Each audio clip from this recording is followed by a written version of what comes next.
বিষয়ে দক্ষ হওয়া, যেমন আপনার স্কিলের কথা বলতেছি আমি। উপস্থাপনার একটা স্কিল থাকা দরকার, ক্যামেরা ধরার একটা স্কিল থাকা দরকার, বিষয় সিলেক্ট করার একটা স্কিল থাকা দরকার। এমনকি সর্বোপরি খুব সুন্দর করে এডিটিং করে সেটা মানুষের সামনে উপস্থাপন করার স্কিল থাকলেই আপনি ইউটিউবার হতে পারবেন। মানে এখন যদি কারো বাজেট ৩.৫ থেকে ৪,০০০ মধ্যে হয়ে থাকে, তারা অবশ্যই উলানজির A100, এই যে এই মাইক্রোফোনটা যেটা আমি এখন ব্যবহার করতেছি, এই মাইক্রোফোনটা ব্যবহার করবেন। এই ইউটিউবিং কন্টেন্ট তৈরি করার সময় কি কি সমস্যা ফেস করছেন? যদি এক কথায় বলতে যাই, ২০২৫-এ এসেও আমাদের এই বাংলাদেশের যে প্রেক্ষাপট, এখন ফেব্রুয়ারি মাসের মাঝামাঝি সময় চলতেছে, অবশ্যই ইউটিউবিং করা ঠিক হবে। ইউটিউবের যে কন্টেন্ট ক্রিয়েটর, সেই হিসাবে ওনাকে আইডল মানি এবং ওনাকে অনুসরণ করি। সালাউদ্দিন সুমন ভাইয়ের পরে আমি যার ভিডিও সবচেয়ে বেশি দেখতাম, তিনি হচ্ছেন আমাদের মহসিনুল হাকিম ভাই। না, বিশেষ করে ক্যামেরা কিভাবে ধরতে হয়, কিভাবে কথা বলতে হয়, কিভাবে উপস্থাপন করতে হয়, এমনকি লোকসমাজের মধ্যে নিজেকে খুব শাই ফিল করা, মানে লজ্জা ফিল, বিভিন্ন ইনফরমেশন, ওইখানকার তাপমাত্রা, ওইখানকার পরিবেশ, ওই অঞ্চলে কোন কোন জিনিসটা বিখ্যাত, কিভাবে আসলাম, কিভাবে সেখানে যাব, এই বিষয়ে ভিডিওগুলো আমি তুলে ধরি। আমি কিছু প্রবলেমে পড়লাম শ্যুট করার সময়, দেখলাম আমার এই ক্যামেরাতে কোনো ইআইএস বা ওআইএস কিছুই নাই, কোনো স্টাবিলাইজেশন নাই। আমি ভিডিও করলে ভিডিওগুলো কাঁপতো, একটা শেক তৈরি হইতো। যাদের বাজেট অনেক বেশি তারা অবশ্যই DJI Action 5 ক্যামেরাটা নেবেন, সব দিক দিয়ে ভালো।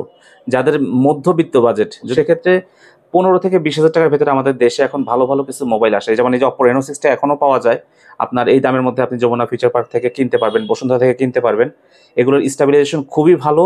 এর চেয়েও যাদের বাজেট কম তারা চেষ্টা করবেন একটু কম দামে হলেও যেন স্টাবিলাইজেশনটা থাকে, সেটা ইআইএস হতে পারে, ওআইএস হতে পারে, তবে ওআইএসটা বেশি ভালো। কিছু দামের ফোন দিয়েও ব্যবহার করতে পারেন, যেমন 6-8 হাজার টাকার ফোন দিয়েও এরকম ভিডিও করা সম্ভব হবে। পঞ্চগড়ের ভিডিওগুলো করছি হচ্ছে জেমারায়ের একটা 2.4G MW16 দিয়ে করছি, ওইটাও মোটামুটি ভালো। ওইটা বাজেট হচ্ছে 2500-র মধ্যে। যারা 2500-র নিচে আসবেন বা 3000-এর নিচে আসবেন তারা উলানজির J12 বা জেমারায়ের ওইটা নিতে পারেন। তো 4000 পর্যন্ত বাজেট যাবেন তারা এটা নেবেন। আর যাদের বাজেট 1000-এর নিচে তারা শর্টগান মাইক্রোফোন ইউজ করতে পারেন। শর্টগান মাইক্রোফোনও খারাপ না, মানে নেবেন নিজের মধ্যে যে আমি পারবো বলতে পারবোই, আমি ব্যর্থ হব না ইনশাল্লাহ। আল্লাহ চাই তো আমি অবশ্যই পারবো। এই স্কিলটা যদি আপনার মধ্যে থাকে, আপনি একজন ভালো কন্টেন্ট ক্রিয়েটর হতে পারবেন, কারণ সময়ই আপনাকে করতে করতে শিখিয়ে দেবে আপনার কী করা প্রয়োজন। বিশেষ করে ক্যামেরা ধরার জন্য একটা ভালো স্কিল তো প্রয়োজন হয়, যে কোন অ্যাঙ্গেলটা, কোন ফ্রেমটা ধরলে আপনার দর্শক পছন্দ করবে, এরকম একটা ফ্রেম আপনি চুজ করে নেবেন। এবং বললাম ক্যামেরার ক্ষেত্রে যেটা বললাম যে স্টাবিলাইজেশন সিস্টেম সহকারে ক্যামেরা ইউজ করবেন। আরেকটা বিষয় হচ্ছে আপনার কথা বলার যে দক্ষতাটা, এটা করতে করতে, যেমন আমি একসময় কথা বলতে পারতাম না, এখন কথা বলতে পারতেছি। ক্যামেরার সামনে কথা বলাটা দেখবেন করতে করতে চলে আসবে। আরও কয়েকটা বিষয় আছে, সেটা হচ্ছে আপনার এডিটিংয়ের যে কৌশলটা, এডিটিংটা যদি একটু ভালো মানের হয়, আপনি একটু ভালো এডিটিং করে মানুষের সামনে উপস্থাপন করতে পারেন, তাহলেই আপনার ভিডিও চলবে এবং আপনার কন্টেন্ট সবাই ভাই দেখবে। কেমন আছেন? আলহামদুলিল্লাহ ভালো আছি, আপনি কেমন আছেন ভাই? আলহামদুলিল্লাহ ভাই ভালো আছি। আচ্ছা মোশাররফ ভাই, আমরা তো অনেকদিন যাবত আপনার ইউটিউবে ভিডিও দেখতেছি। তো দীর্ঘ এই 3-4 বছরের দীর্ঘ ইউটিউবিং করাতে, হ্যাঁ মানে এই 2025 সালে আইসা হ্যাঁ, আপনি কি মনে করেন যে ইউটিউব করা এখন ঠিক হবে? 2025 সালে এসে জি। যদি এক কথায় বলতে যাই, 2025-এ এসেও আমাদের এই বাংলাদেশের যে প্রেক্ষাপট, এখন ফেব্রুয়ারি মাসের মাঝামাঝি সময় চলতেছে, অবশ্যই ইউটিউবিং করা ঠিক হবে। যদি আপনি প্রফেশনালি করতে চান, সেটাও আপনার জন্য খুব ভালো একটা পদক্ষেপ হবে এবং আপনারা শুরু করতে পারেন দেরি না করে। আমি চাই আপনারা এখনই শুরু করে দেন। আপনি এই ইউটিউবিং এই সময়টা করার সময়, এই ইউটিউবিং কন্টেন্ট তৈরি করার সময় কি কি সমস্যা ফেস করছেন শুরুতে? ইউটিউবিং আসলে ওইভাবে আমি কোনো হাতে কলমে শিক্ষা নিয়ে নামিনি।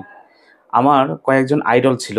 তার মধ্যে আমি যখন করোনার মধ্যে সমস্ত কাজকাম বন্ধ হয়ে ঘরে বন্দী হয়ে গেলাম, তখন 2-3 জন ভাইয়ের ভিডিও দেখতাম। আমাদের দেশি, আপনারা চিনবেন, সালাউদ্দিন সুমন ভাই।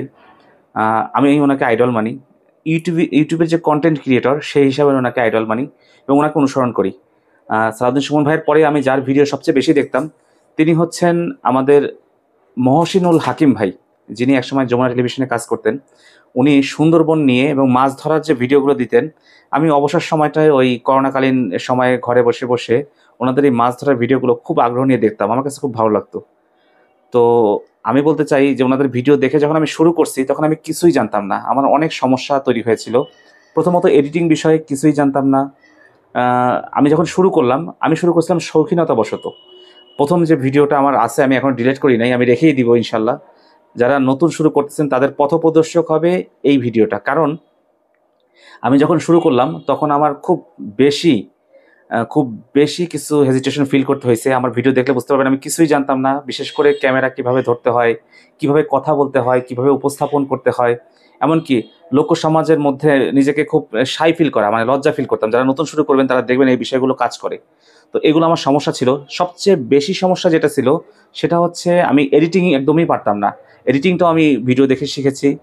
আমাদের বাংলাদেশি কয়েকজন ভাই আছে, তাদের ভিডিওতে কিভাবে কাইন মাস্টার দিয়ে এডিটিং করা যায় বা আরও অন্যান্য আছে, ক্যাপকাট দিয়ে এডিটিং করা যায়, এগুলো আমি ভিডিও দেখে শিখেছি। তবে দক্ষতাটা করতে করতে আসছে। কয়েকটা বিষয়ে দক্ষ হওয়া, যেমন আপনার স্কিলের কথা বলতেছি আমি, উপস্থাপনার একটা স্কিল থাকা দরকার, ক্যামেরা ধরার একটা স্কিল থাকা দরকার, বিষয় সিলেক্ট করার একটা স্কিল থাকা দরকার, এমনকি সর্বোপরি খুব সুন্দর করে এডিটিং করে সেটা মানুষের সামনে উপস্থাপন করার স্কিল থাকলেই আপনি ইউটিউবার হতে পারবেন, আপনি কন্টেন্ট ক্রিয়েটর হতে পারবেন। আপনার মতে এই 2025-এ এখন কোন বিষয় নিয়ে কন্টেন্ট তৈরি করা যেতে পারে? 2025-এ আসলে সবার যে একই বিষয় করতে হবে এমন কিছু নাই। আমি যেটা মনে করছি, আমি যে 22-এর দিকে শুরু করলাম, আমি 20-21-এ করোনার মধ্যে বন্ধ থেকে যে ভিডিও দেখে দেখে ডিসিশন নিছি, পরবর্তীতে 22-এর দিকে আমি প্রথমে খাওয়া দাওয়া ঘোরাঘুরির ভিডিও কিছু করছিলাম। পরবর্তীতে আমি আমার সিলেক্টিভ সাবজেক্টটা চুজ করে নিয়েছি যে আমি কোন কোন বিষয়গুলো পছন্দ করি, আমি সেগুলোর উপরে কন্টেন্ট দেব। প্রথমে আমার সাবজেক্ট ছিল হচ্ছে পার্সোনাল ব্লগ। পরবর্তীতে আমি এটা চেঞ্জ করে ট্রাভেল অ্যান্ড ইভেন্টসে চলে আসছি, কারণ আমি দেখলাম আমার ঘোরাঘুরি করতে, বিভিন্ন জায়গায় ঘুরতে এবং খাইতে পছন্দ।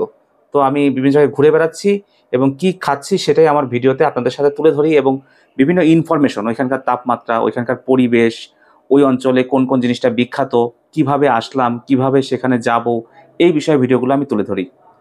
আচ্ছা, আমরা যারা এখন নতুন শুরু করতে চাই তাদের জি। একটা খুব বড় সমস্যা যে আমরা কি ধরনের গ্যাজেট ব্যবহার করব বা ক্যামেরা, কি ক্যামেরা বা গ্যাজেট আচ্ছা, ইউজ করলে প্রথমেই আমরা আমাদের কন্টেন্ট তৈরি করতে সহজ হবে? প্রথমেই একটা বিষয় বলি। আমরা প্রথমে হচ্ছে বিষয়টা সিলেক্ট করবো। আমি যেটা বললাম আমার পছন্দের বিষয় ছিল ঘোরাঘুরি, খাওয়া দাওয়া, আমি সেটা সিলেক্ট করছি। আপনারাও আপনাদের পছন্দের বিষয়টাই সিলেক্ট করবেন, যাতে এটা নিয়ে আপনি সারা জীবন কাজ করতে পারেন। কারণ ইউটিউব এমন একটা ইনকাম দেয় যে ইনকামটা আজীবন, অর্থাৎ ওই চ্যানেল থেকে আজীবন ইনকাম আসবেই। তো সেই জন্য আজীবন কাজ করতে বোরিং ফিল হবো না এমন জিনিসটাই হয়তো পছন্দ হওয়া উচিত। আমার পছন্দের বিষয় যেমন আমি সিলেক্ট করছি, আপনারা আপনাদের পছন্দের বিষয় যেটা বর্তমান মানুষের মধ্যে চাহিদাও আছে সেটা করবেন। কারণ এক একজনের পছন্দ এক এক রকম। আমার পছন্দের সাথে অন্যের পছন্দ নাও মিলতে পারে, কিন্তু কারো না কারো মিলেই যাবে এবং তারাই আপনাকে সাবস্ক্রাইব করে সাথে থাকবে। তো ভাই যে প্রশ্ন করছিলেন যে ক্যামেরা, আমি প্রথম অবস্থায় স্যামসাং গ্যালাক্সি J7, যেটা আমি রাফ ইউজ করতাম, সেই সেটটা দিয়েই 2-3টা ভিডিও শ্যুট করি। আমি কিছু প্রবলেমে পড়লাম শ্যুট করার সময়, দেখলাম আমার এই ক্যামেরাতে কোনো ইআইএস বা ওআইএস কিছুই নাই, কোনো স্টাবিলাইজেশন নাই। আমি ভিডিও করলে ভিডিওগুলো কাঁপতো, একটা শেক তৈরি হইতো। তো সেটা থেকে মুক্তি পাওয়ার জন্য আমি 23-এর শুরুর দিকে, এই যে আমি এখনও আছে সেটটা, Oppo Reno 6, এই সেটটা ব্যবহার করতেছি। এই সেটটার মধ্যে ইআইএস আছে, অর্থাৎ স্টাবিলাইজেশন সিস্টেমটা ভিডিওটাকে একটা সুন্দর স্মুথ ভিডিও দেয়, একটা সিনেমেটিক ভিডিও দেয়। এই কারণে আমি বলবো আপনাদের যাদের ক্যামেরা সিলেক্ট করবেন, আপনাদের বাজেটটাকে 3 রকম আমি সিলেক্ট করে দিই। 3টা বাজেট বলতেছি এই কারণে, যাদের বাজেট অনেক বেশি তারা অবশ্যই DJI Action 5 ক্যামেরাটা নেবেন, সব দিক দিয়ে ভালো। যাদের মধ্যবিত্ত বাজেট, যদি মনে করেন DJI Action 5 নিতে পারতেছেন না, তারা চেষ্টা করবেন যে আপনি ফোনে এডিটিং করি, আমি ফোনেই ভিডিও করব। সেক্ষেত্রে 15 থেকে 20 হাজার টাকার ভেতরে আমাদের দেশে এখন ভালো ভালো কিছু মোবাইল আসে, যেমন এই যে Oppo Reno 6টা এখনও পাওয়া যায়। আপনার এই দামের মধ্যে আপনি যমুনা ফিউচার পার্ক থেকে কিনতে পারবেন, বসুন্ধরা থেকে কিনতে পারবেন। এগুলোর স্টাবিলাইজেশন খুবই ভালো এবং এগুলোর দামও হচ্ছে 15 থেকে 20 হাজারের ভিতরে। এবং এর চেয়েও যাদের বাজেট কম তারা চেষ্টা করবেন একটু কম দামে হলেও যেন স্টাবিলাইজেশনটা থাকে। সেটা ইআইএস হতে পারে, ওআইএস হতে পারে, তবে ওআইএসটা বেশি ভালো। দুইটা থাকলে খুবই ভালো, একেবারে না থাকলে ওআইএসটা ভালো। আর ওআইএস যদি কেনার সামর্থ্য না হয়, ইআইএসটা কিনবেন। ওআইএসটা হচ্ছে অপটিক্যাল ইমেজ কোয়ালিটিটা বাড়ায় দেয়, আর ইআইএস হচ্ছে ইলেকট্রিক্যাল ইমেজ কোয়ালিটিটা বাড়াইতেছে। তো এই ইলেকট্রিক্যাল যে স্টাবিলাইজেশন সিস্টেম আছে এটাকে ইআইএস বলে, আর অপটিক্যাল স্টাবিলাইজেশন সিস্টেম হচ্ছে ওআইএস বলে। আপনারা অবশ্যই ক্যামেরা সেট করার ক্ষেত্রে এই জিনিসটা ফলো করবেন। তবে যারা স্ট্যান্ডে রেখে ভিডিও করেন, একদম কোনো নাড়াচাড়া বা মুভমেন্ট নাই, তারা আরও নিচু দামের ফোন দিয়েও ব্যবহার করতে পারেন, যেমন 6-8 হাজার টাকার ফোন দিয়েও এরকম ভিডিও করা সম্ভব হবে। এই জন্য আমি কাউকে হতাশ করবো না। খুব বেশি বাজেটও লাগবে না, মোটামুটি লেভেলের একটা ফোন হলেও আপনারা ফোনে এডিটিং করেও ভিডিও করতে পারবেন। আচ্ছা মোসাফির ভাই, তাহলে এখন আমাদের ক্যামেরার পরে আমাদের যেটা দরকার পড়ে, সবচেয়ে বেশি যেটা দরকার পড়ে সেটা হচ্ছে সাউন্ড। কারণ আমরা বাহিরে ভিডিও করব হ্যাঁ, হ্যাঁ। কন্টেন্ট বানানোর জন্য। তো এই সাউন্ডের জন্য আপনার পরামর্শ কি? কি ধরনের সাউন্ড আমি ইকুইপমেন্ট আমরা ব্যবহার করতে পারি? আমি শ্যুট করার সময় যখন আউটডোর শ্যুট করি, প্রথম অবস্থায় বয়ার কিছু শর্টগান মাইক্রোফোন ইউজ করতাম। তো ওগুলোতে জ্যাক ইউজ করতে হয়। আমি যখন কুয়াকাটা ভিডিও করছি আপনারা দেখবেন, কুয়াকাটা ভিডিওর সময় প্রচণ্ড বাতাসের কারণে আমার জ্যাকটা বাতাসে নড়তেছিল এবং প্রচণ্ড নয়েজ আসছে। এটার কারণই হচ্ছে আমার হচ্ছে আপনার ওয়্যার সহ শর্টগান মাইক্রোফোন ইউজ করা। যদি ওয়্যার ছাড়া ওয়্যারলেস শর্টগান ইউজ করেন, যেমন বর্তমান রোড কোম্পানি ওয়্যার ছাড়া শর্টগান মাইক্রোফোন বের করছে, এটা খুবই ভালো অল্প দামের মধ্যে। এছাড়া আপনার খুব কম দামের মধ্যে যে উলানজির J12, আমি এটা ব্যবহার করতেছি। উলানজির J12 হচ্ছে 3000 টাকার ওয়্যারলেস মাইক্রোফোন, খুবই ভালো মানের এই মাইক্রোফোনটা। যাদের বাজেট 3000 থেকে আরও 500 থেকে 700 টাকা বাড়াইতে পারবেন, অর্থাৎ 3.5 থেকে 4000 টাকা রেঞ্জে আপনারা আর একটা উলানজির মাইক্রোফোন পাবেন। এই যে এই মাইক্রোফোনটা, এটা হচ্ছে মানে এখন যদি কারো বাজেট 3.5 থেকে 4000 মধ্যে হয়ে থাকে, তারা অবশ্যই উলানজির A100, এই যে এই মাইক্রোফোনটা যেটা আমি এখন ব্যবহার করতেছি, এই মাইক্রোফোনটা ব্যবহার করবেন। আমি বলবো 10,000-এর নিচে যত বাজেটের মাইক্রোফোন আছে, এই 4000 টাকার উলানজি A100 মাইক্রোফোনটা তার মধ্যে বেস্ট। 3,500 টাকাও পাওয়া যায়। একটু যাচাই বাছাই করে কিনবেন যাতে অরিজিনালটা পান। অরিজিনালটার 3টা সাউন্ড এই নয়েজ ক্যান্সেলেশন মোড আছে, যেটা খুবই ভালো, খুবই ইফেক্টিভ।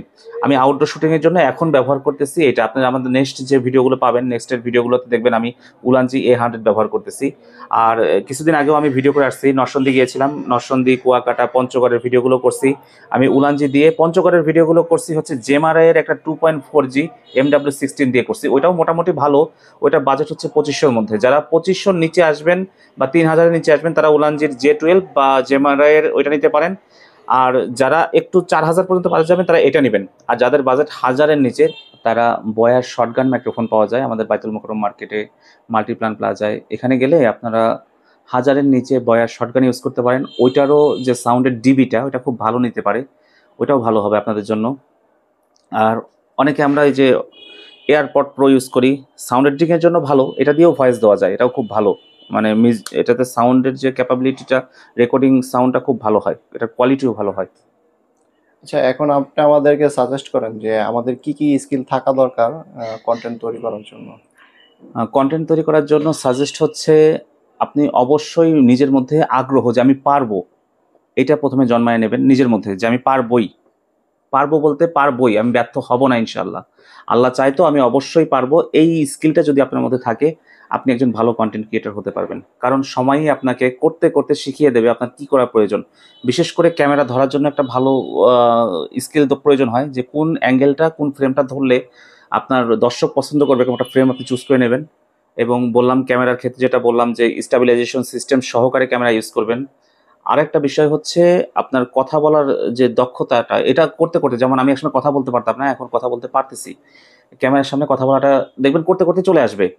আরও কয়েকটা বিষয় আছে, সেটা হচ্ছে আপনার এডিটিংয়ের যে কৌশলটা, এডিটিংটা যদি একটু ভালো মানের হয়, আপনি একটু ভালো এডিটিং করে মানুষের সামনে উপস্থাপন করতে পারেন, তাহলেই আপনার ভিডিও চলবে এবং আপনার কন্টেন্ট সবাই দেখবে।